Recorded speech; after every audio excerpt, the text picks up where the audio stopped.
نحمدہ و نصلی علی رسولہ الکریم۔ مکتوب نمبر 40۔ مقام اخلاص کے حاصل کرنے میں، جو کہ شریعت کے 3 اجزاء میں سے ایک جز ہے، اور اس جز کے کامل کرنے میں طریقت اور حقیقت دونوں شریعت کے خادم ہیں، اور اس کے مثل دوسرے امور کے بیان میں شیخ محمد چتری کی طرف لکھا ہے۔ نحمدہ و نصلی علی نبیہ و نسلم، ہم اللہ تعالیٰ کی حمد کرتے ہیں اور اس کے نبی صلی اللہ علیہ وآلہ وسلم پر صلاۃ و سلام بھیجتے ہیں۔ اے میرے مخدوم، سلوک کی منزلیں اور جذبہ کے مقامات طے کرنے کے بعد معلوم ہوا کہ اس سیر و سلوک سے مقصود مقام اخلاص کا حاصل کرنا ہے، جو آفاقی اور انفسی معبودوں کی فنا پر موقوف ہے، اور یہ اخلاص شریعت کے اجزاء میں سے ایک جز ہے، کیونکہ شریعت کے 3 جز ہیں: علم، عمل اور اخلاص۔ پس طریقت اور حقیقت دونوں شریعت کے جزو اخلاص کو کامل کرنے میں شریعت کے خادم ہیں۔ اصلی مقصد تو یہی ہے، مگر ہر شخص کی سمجھ یہاں تک نہیں پہنچتی۔ اکثر اہل دنیا خواب اور خیال کے ساتھ مطمئن ہو گئے ہیں، اور انہوں نے اخروٹ اور منقع یعنی معمولی چیزوں کو کافی سمجھ لیا ہے۔ وہ شریعت کے کمالات کو کیا جانے، اور طریقت اور حقیقت کی اصلیت تک کیسے پہنچ سکتے ہیں۔ یہ لوگ شریعت کو پوست خیال کرتے ہیں اور حقیقت کو مغز جانتے ہیں اور نہیں جانتے۔ یہ لوگ شریعت کو پوست خیال کرتے ہیں اور حقیقت کو مغز جانتے ہیں، اور نہیں جانتے کہ معاملہ کی حقیقت کیا ہے۔ وہ صوفیوں کی حالت سکر میں کہی ہوئی باطل باتوں پر دھوکہ کھائے ہوئے ہیں، اور احوال اور مقامات پر فریفتہ ہیں۔ ہداہم اللہ سبحانہ عن سواء الصراط، والسلام علینا وعلی عباد اللہ الصالحین۔ مکتوب نمبر 49۔ سرداری کی پناہ والے شیخ فرید کی طرف لکھا ہے، ان دونوں دولتوں کے جمع کرنے میں، یعنی ما ظاہر کو احکام شرعیہ کے ساتھ آراستہ کرنے اور باطن کو ما سوائے حق سبحانہ و تعالیٰ کی گرفتاری سے آزاد کرنے کی ترغیب میں، حق سبحانہ و تعالیٰ آپ کو ظاہری دولت اور باطنی سعادت سے سرفرازی حاصل کرنے والا بنائے۔ حقیقت میں ظاہری دولت یہ ہے کہ انسان اپنے ظاہر کو حضرت محمد مصطفیٰ صلی اللہ علیہ وآلہ وسلم کی شریعت کے احکام کے ساتھ آراستہ کرے، اور باطنی سعادت یہ ہے کہ بندہ اپنے باطن کو ما سوائے حق سبحانہ و تعالیٰ کی گرفتاری سے آزاد کرے۔ دیکھیے کس صاحب نصیب کو ان دونوں بزرگیوں سے مشرف کرتے ہیں۔ ہے یہی مقصود اصلی، اور سب کچھ ہیچ ہے۔ زیادہ لکھنا آپ کو تکلیف دینا ہے۔ والسلام۔ بسم اللہ تعالیٰ ہمیں جو پڑھا ہے، سنا ہے، اس پر عمل کی توفیق عطا فرمائے۔ یہ تھوڑی سے الفاظ کے اندر مجدد صاحب رحمۃ اللہ علیہ نے بہت سارا کچھ لکھ دیا ہے، اور جس میں پہلے خط میں لکھا تھا کہ یہ جو تزکیہ ہے، تصوف ہے، طریقت ہے، اس کا جو مقصود ہے وہ اخلاص کو حاصل کرنا ہے، اور اخلاص کے جو بالمقابل جو چیز ہوتی ہے اس کا نام ہے ریاکاری۔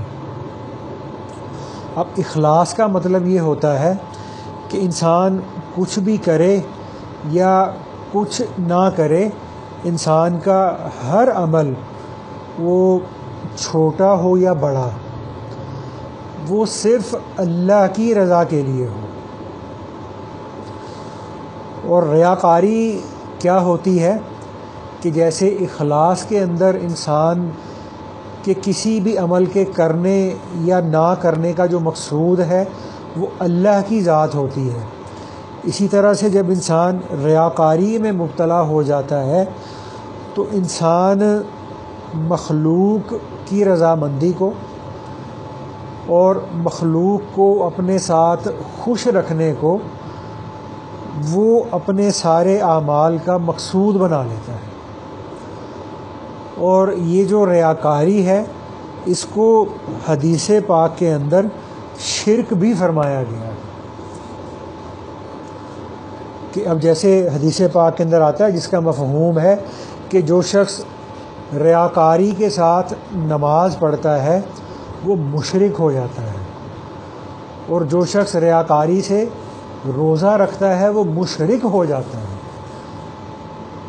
اور ایسے ہی اور اعمال اس میں گنوائے کہ انسان جو بھی عمل کرتا ہے وہ لوگوں کو دکھانے کے لیے کرے، لوگوں کے خوش کرنے کو، لوگوں کے اندر اپنی اہمیت اور مقام کے بڑھانے کو جب انسان مقصد بنا لیتا ہے تو حدیث پاک میں اس کو شرک فرمایا گیا ہے۔ اور یہ جو حدیث ہم نے ابھی جو ہم نے پڑھی تھی یا ابھی جس کا ہم نے مذاکرہ کیا ہے، یہ بڑی عام حدیث ہے اور مولانا زکریا رحمۃ اللہ علیہ نے فضائل تبلیغ میں لکھی ہوئی ہے کہ ریاکاری سے نماز پڑھنے والا مشرک ہو جاتا ہے، ریاکاری سے روزہ رکھنے والا مشرک ہو جاتا ہے، اسی طرح سے ریاکاری سے حج عمرہ کرنے والا مشرک ہو جاتا ہے۔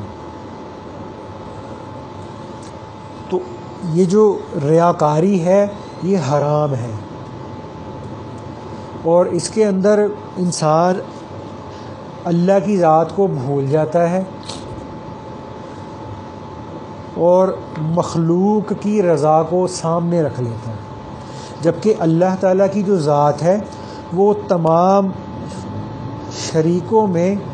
شرکت سے بہت زیادہ بے نیاز ہے۔ جیسے ہم دنیاوی اعتبار سے جو ایک شوہر ہے وہ اپنی بیوی سے کہے، بیوی نے اس کو یہ کہا کہ جی آپ نے آج تک میرے لیے کیا کیا ہے، تو شوہر نے آگے سے کہا کہ دیکھو یہ میں نے اتنا بڑا گھر، اتنا خوبصورت گھر جو ہے وہ تمہارے لیے بنایا ہے، تو بیوی آگے سے کہتی ہے کہ نہیں، اس گھر میں تو آپ بھی رہتے ہیں، آپ کے بچے بھی رہتے ہیں، میں بھی رہتی ہوں، تو میرے لیے تو نہ ہوا۔ تو پھر شوہر نے کہا کہ دیکھو میں نے اتنی جو ہے نا بڑی گاڑی اور اتنا اچھا اس کا نیا ماڈل ہے اور آٹومیٹک گاڑی ہے، تو یہ میں نے تمہارے لیے جو ہے نا وہ لی ہوئی ہے۔ تو بیوی سے آگے سے پھر کہنے لگی کہ لو، اس میں تو آپ بھی بیٹھتے ہیں، آپ کے بیٹے بھی بیٹھتے ہیں، بلکہ اس میں تو سب سے کم میرا ہی بیٹھنا ہوتا ہے، سارا دن تو آپ گاڑی میں گھومتے پھرتے ہیں، تو میرے لیے اس میں کیا ہے۔ تو اب جب شوہر نے کہا کہ ہاں وہ دیکھو میں نے آج سے 10 دن پہلے جو تمہیں جو ہے نا وہ جے ڈاٹ سے جو ہے نا وہ نیا لون کا سوٹ لے کے دیا تھا، تو اب وہ کہتی ہے کہ ہاں یہ میرے لیے تھا۔ یا اس کو کہا جاتا ہے کہ جی وہ تمہیں ہم نے جو اسٹائلوں سے میں نے جوتی لے کے دی تھی، ٹھیک ہے نا، وہ کہتی کہ ہاں ہاں واقعی یہ جوتا میرا ہے، یہ آپ نے میرے لیے لیا ہے۔ تو دنیاوی اعتبار سے جب انسان یہ دیکھتا ہے کہ بیوی جیسا اتنا جو قریبی رشتہ ہے وہ بھی اس چیز کو پسند نہیں کرتی کہ میرا شوہر میرے لیے جو کچھ بھی کرتا ہے اس میں میرے ساتھ کسی اور کو شریک بنائے،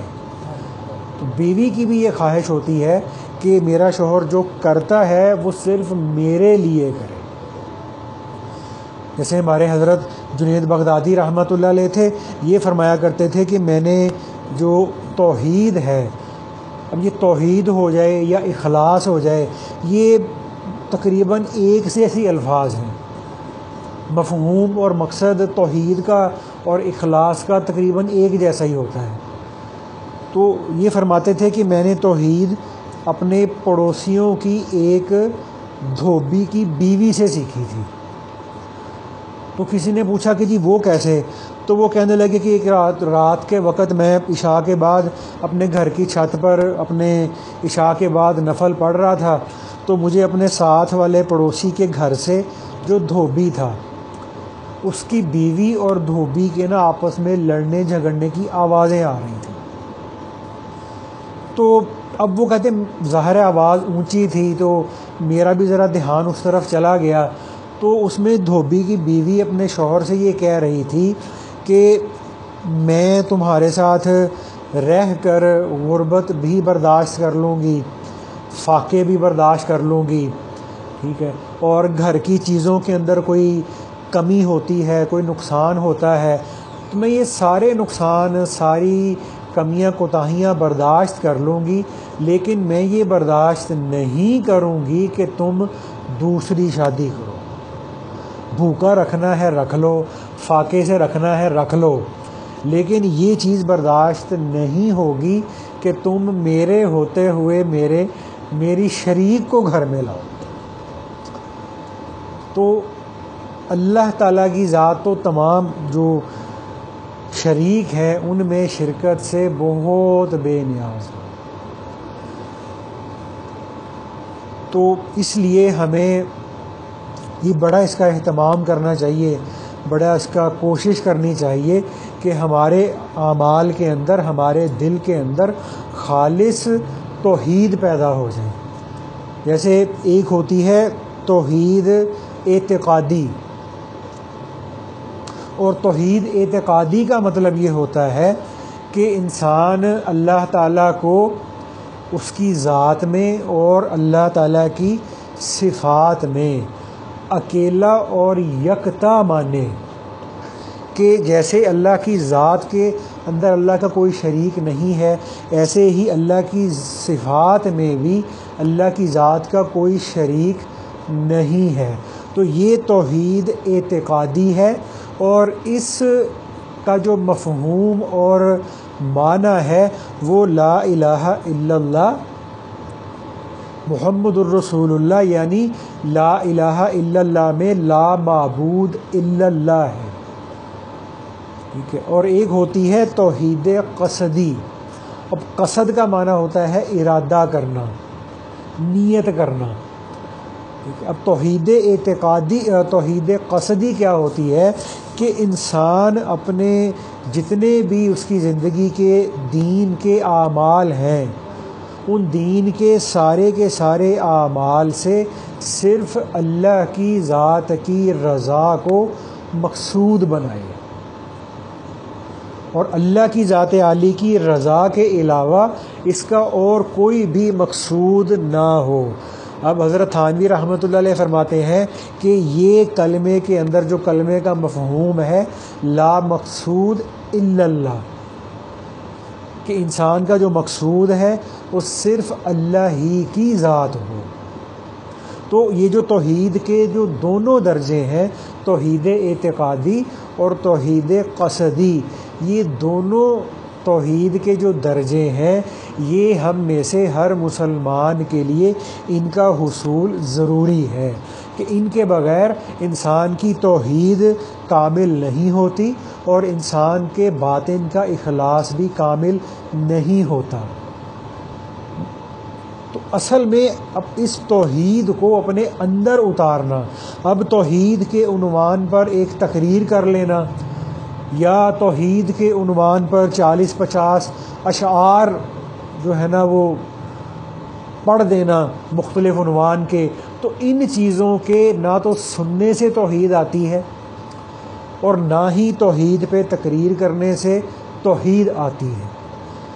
بلکہ جو توحید کا دل کے اندر پیدا ہونا اور اخلاص کے درجات میں انسان کا ترقی کرنا،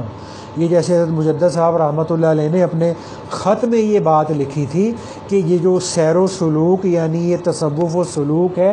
تزکیہ ہے، یہ ذکر کے جتنے اسباق ہیں، ان سب کا جو مقصد ہے وہ اپنے اندر میں اخلاص کامل کو پیدا کرنا ہے۔ اور جب انسان کے اندر اخلاص آ جاتا ہے تو پھر انسان نہ تو دنیا والوں میں سے کسی کی جو ہے وہ تعریف کی وہ پرواہ کرتا ہے، اور دنیا والوں میں سے اگر انسان کی کوئی مذمت کر دے، اس کو کوئی برا بھلا کہہ دے، نہ اس کو اس کی پرواہ ہوتی ہے، کیونکہ انسان کے دل کے اندر یہ بات اتر چکی ہوتی ہے کہ جو اصل جو مقصود حقیقی ذات ہے، فاعل حقیقی ذات ہے، اور جو نفع اور نقصان پہنچانے والی ذات ہے، اور جو عطا کرنے والی اور جو روکنے والی ذات ہے، وہ صرف اللہ کی ذات ہے۔ تو مخلوق اچھا کہے، اس کی تعریفیں کرے تو انسان کو کوئی خوشی نہیں ہوتی، اور اگر مخلوق انسان کو برا کہنا شروع کر دے تو اس کو کوئی غصہ نہیں آتا، کیونکہ اس کی نظر مخلوق پر ہوتی ہی نہیں ہے کہ اس انسان نے مخلوق کو اپنا مقصود بنایا ہی نہیں ہوتا، کہ مقصود اللہ کی رضا ہوتی ہے،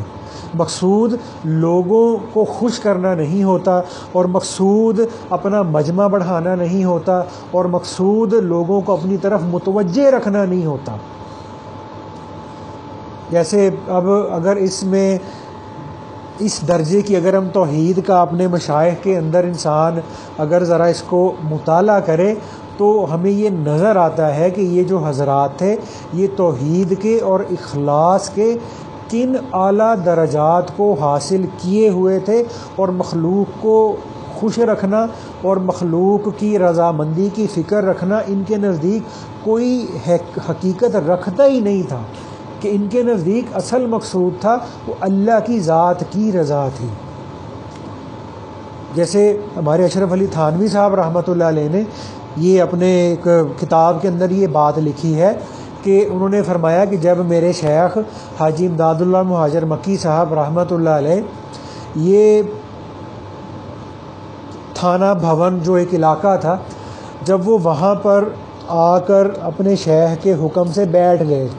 ان کے شیخ نے حاجی صاحب رحمۃ اللہ علیہ کو وہاں بھیج دیا کہ اب آپ نے یہاں بیٹھ کر لوگوں کا جو ہے نا وہ تزکیہ نفس کرنا ہے،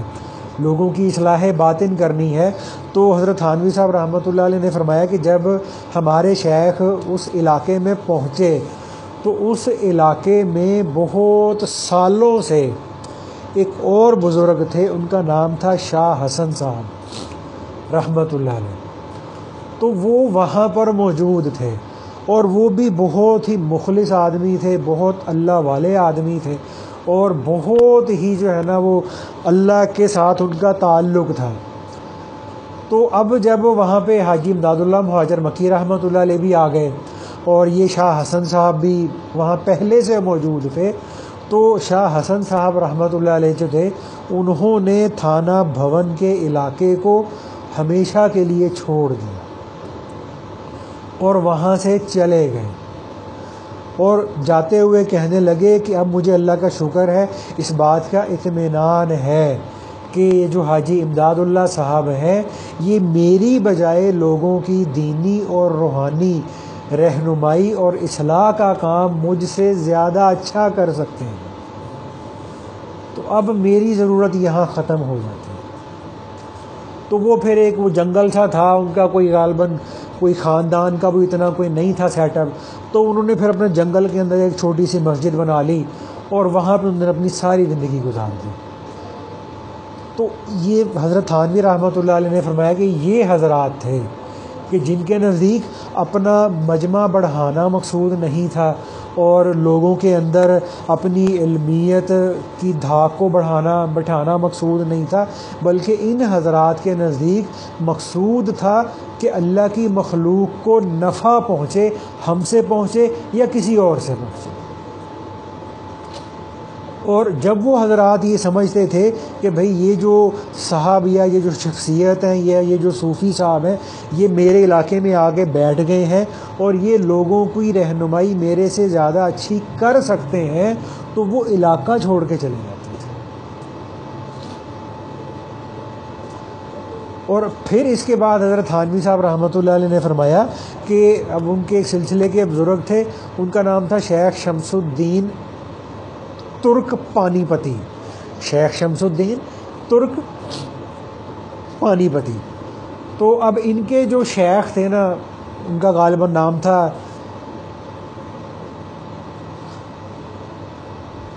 غالباً احمد صابر یا صابر احمد کے نام سے. تو یہ چشتیہ سلسلے میں ہندوستان کے اندر بہت بڑی ایک شخصیت ہے.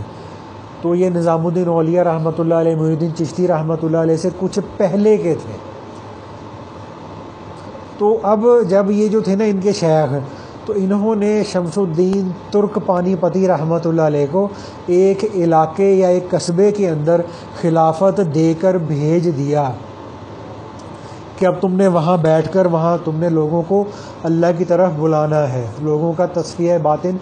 کرنا ہے. تو ان کے اس علاقے میں پہنچنے سے پہلے وہاں پر ایک اور بزرگ تھے، ان کا نام تھا شاہ بو علی قلندر رحمۃ اللہ علیہ. ابھی جو بو علی قلندر رحمۃ اللہ علیہ، ان کے اکثر ہم یہ جو ہے نا وہ رسالوں میں کتابوں میں ان کے اکثر واقعات ہم نا پڑھتے سنتے رہتے ہیں. تو ان کا اس قصبے کے اندر بہت اثر و رسوخ تھا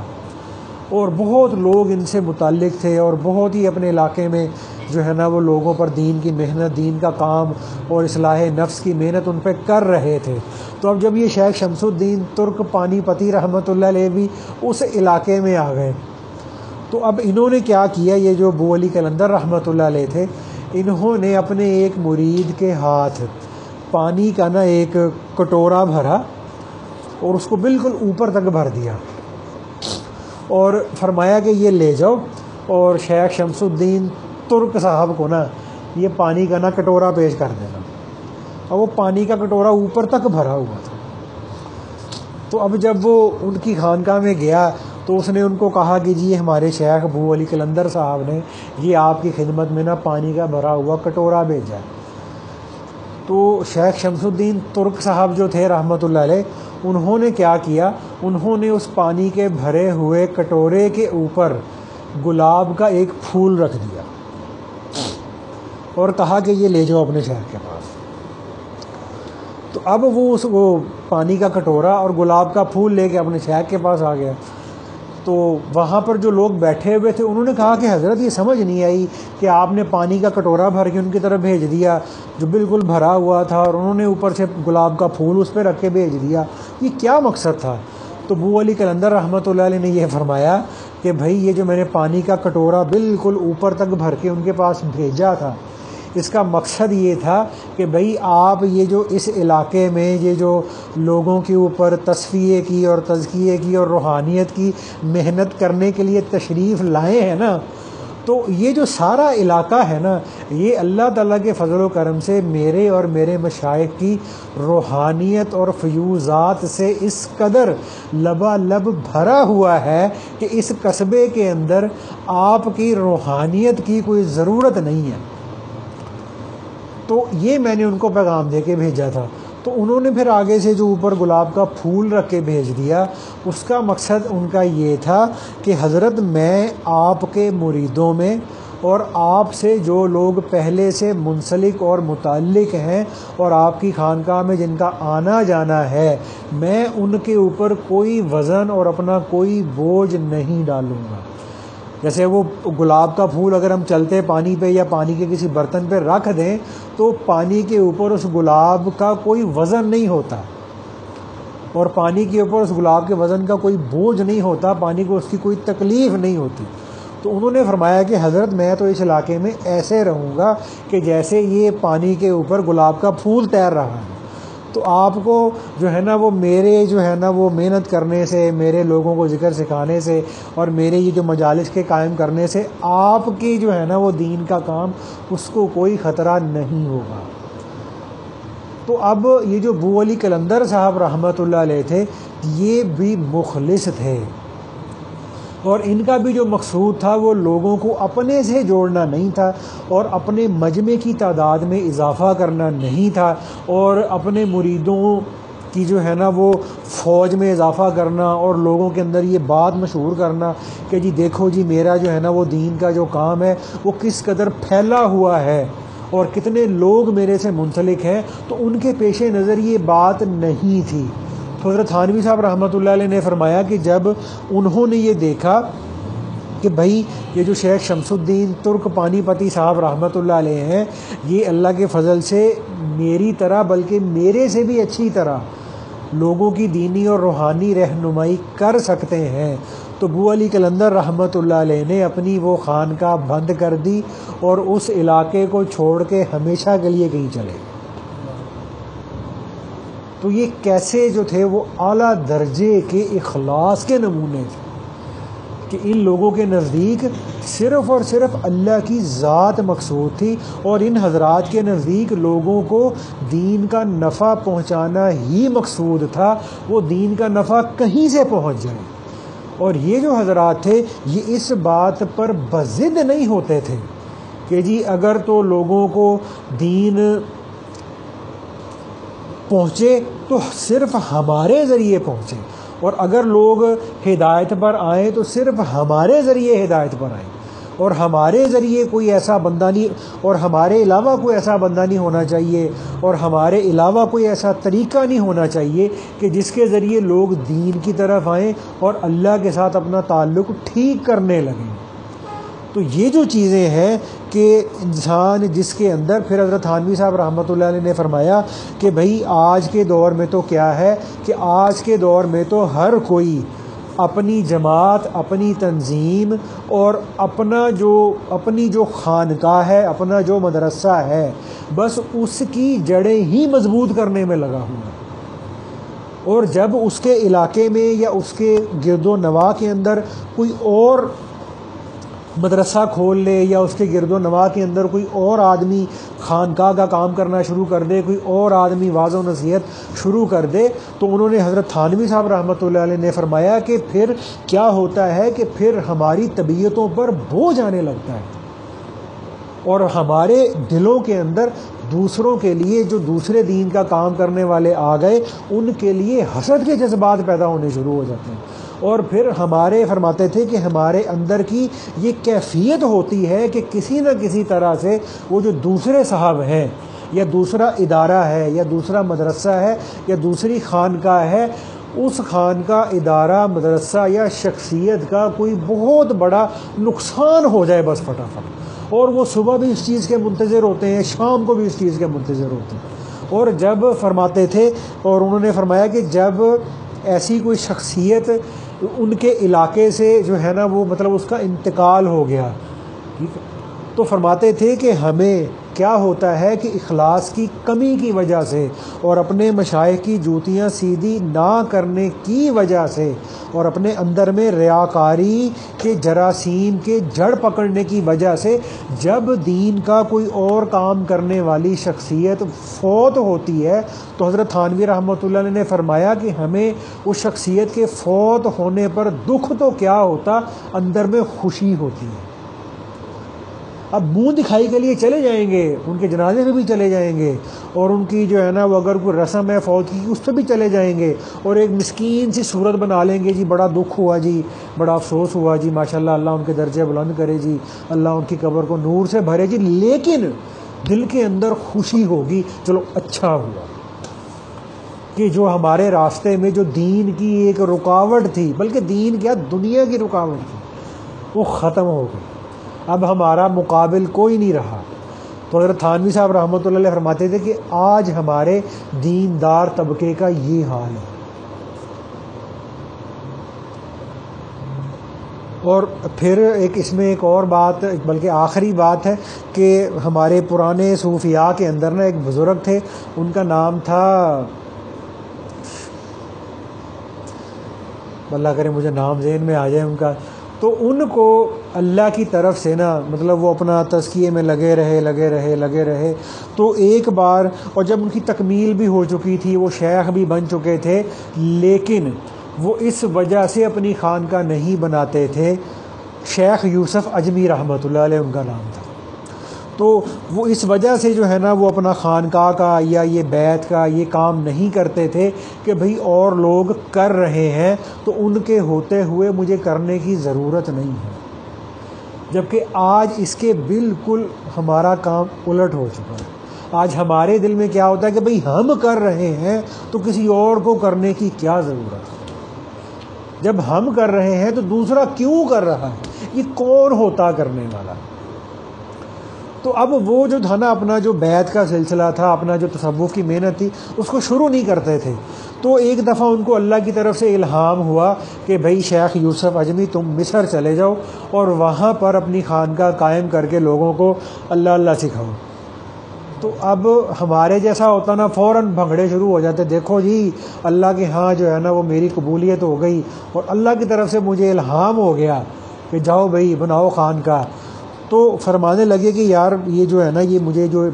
میرے دل میں یہ جو بات آ رہی ہے نا، یہ کہیں میرا نفس نہ مجھے جو ہے نا وہ اس بات پہ مجبور کر رہا ہو کہ تمہیں بھی لوگوں میں مشہور ہونا چاہیے، تمہیں بھی لوگوں کے اندر اپنی جو ہے نا وہ بزرگی کی دھاگ بٹھانی چاہیے اور لوگوں کو پتہ چلے کہ جی ماشاءاللہ کیسے حضرت ہیں اور کیسا جناب ان کے پاس دین ہے اور کیسا دین کا کام ہے. تو انہوں نے سمجھا کہ بھئی یہ نا میرے نا کہیں نفس اور شیطان کی طرف سے نہ ہو، انہوں نے اس پہ دھیان نہیں دیا. کچھ عرصے کے بعد دوبارہ الہام ہوا کہ شیخ یوسف عجمی ہم تمہیں کہہ رہے ہیں مصر جاؤ اور وہاں جا کر اللہ اللہ سکھانی شروع کرو. تو انہوں نے پھر سوچا کہ یار یہ نا یہ واقعی مجھے لگتا ہے یہ میرا نفس ہے، یہ اپنے آپ کو لوگوں میں مشہور کرنا چاہتا ہے، لوگوں میں جو ہے نا اپنی بڑائی چاہتا ہے، لوگوں کے اندر اپنی بزرگی کی جو ہے نا وہ شہرت چاہتا ہے، تو میں بالکل نہیں جاؤں گا. کچھ عرصہ اور گزر گیا، تیسری بار پھر ان کو الہام ہوا شیخ یوسف عجمی جلدی کرو مصر میں جاؤ اپنی خانقاہ بنا کے دین کا کام کرو. تو اب انہوں نے نا دل ہی دل میں کہا کہ یا اللہ اگر تو یہ الہام واقعی میں آپ کی طرف سے ہے، تو اب جہاں پہ یہ کھڑے تھے نا اس کے پاس ہی نا ایک ندی چل رہی تھی. تو انہوں نے کہا کہ یا اللہ میں اس الہام کو تب حق اور سچ مانوں گا کہ جب آپ اپنی قدرت سے اس ندی کے پانی کو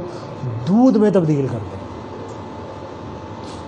تو اسی وقت وہ ندی کا پانی دودھ بن گیا اور خود بھی انہوں نے اس میں سے دودھ پیا اور بہت سارے لوگوں نے بھی دودھ پیا. تو اب انہوں نے سمجھا کہ بھائی اب یہ جو مجھے حکم دیا گیا ہے نا یہ واقعی میں اللہ کی طرف سے ہے، اور اب جب میں یہ دین کا کام کروں گا تو اس سے میرا مقصود واقعی میں اللہ کی رضا ہوگی. مخلوق کو اپنی طرف کھینچنا نہیں ہوگا، مخلوق کے اندر اپنی جو ہے نا وہ عزت اور اپنی شہرت کو بنانا نہیں ہوگا. اب جب یہ چل پڑے تو اب جب وہاں مصر میں یہ پہنچے تو مصر میں پہنچے تو ان کو پتہ چلا کہ بھئی یہاں مصر میں تو ایک اور بزرگ ہیں، ان کا نام ہے حسن تستری رحمۃ اللہ علیہ. وہ تو میرے سے چند دن پہلے یہاں مصر میں آ چکے ہیں اور انہوں نے یہاں پر اپنی خانقاہ بنا لی ہے اور بہت سارے لوگ ان سے بیعت ہو گئے ہیں اور بڑا ماشاءاللہ ان کے جناب صبح بھی جو ہے نا وہ تصوف کی مجلسیں، شام کو بھی ذکر کی مجلسیں اور بڑا لوگ ان کے ساتھ جڑے ہیں. تو اب ہمارے جیسا ہوتا تو وہ پتہ نہیں کیا کرتا وہاں پہ. تو ہم اللہ نہ کرے ہمارے جیسا کوئی ناقص ہوتا تو وہ فوراً کوئی ایسے تانے بانے بننے شروع کر دیتا اور اپنے ساتھ کچھ لوگوں کو ملانا شروع کرتا اور اب ایک پروپیگنڈے کی فضا شروع ہو جاتی کہ جی دیکھو جی میں تو اللہ کے حکم سے یہاں آیا ہوں اور میرے یہاں آنے میں تو نفس کا کوئی دخل ہی نہیں ہے اور میں خالص اللہ کی رضا کے لیے آیا ہوں، تو ان صاحب کو نا یہاں سے ذرا چلتا کرو. تو اب کیا ہوا کہ یہ جو تھے نا شیخ یوسف عجمی رحمۃ اللہ علیہ، یہ چونکہ بعد میں آئے تھے اور یہ عمر میں بھی ذرا کم تھے، اور جو شیخ حسن تستری رحمۃ اللہ علیہ تھے وہ پہلے سے وہاں موجود تھے اور وہ عمر کے بھی بڑے تھے. تو اب یہ ان کے پاس نا تنہائی میں ان کی خانقاہ میں گئے حسن تستری رحمۃ اللہ علیہ کے پاس، اور ان سے جا کے یہ نہیں کہا کہ حضرت آ جاؤ ذرا ہم دونوں اپنے اپنے جو روحانی سلسلہ ہے نا اس کا ذرا پنجہ لڑاتے ہیں، ٹھیک ہے، تاکہ پتہ چلے کہ یہاں پہ کس کا جو ہے نا وہ روحانی نظام چلنا چاہیے، اور حضرت بہتر ہے کہ آپ ذرا شہر کا شمالی علاقہ سنبھال لیں، یہاں سے آپ ذرا نکل جائیں. نہیں، فرمایا کہ حضرت وہ بتایا کہ حضرت میں بھی جو مصر میں آیا ہوں تو یہ میری ہسٹری ہے، میں اس طرح سے آیا ہوں. تو اب شیخ جو تھے نا حسن تستری رحمۃ اللہ علیہ، انہوں نے فرمایا کہ بھائی آپ تو چونکہ خالصتاً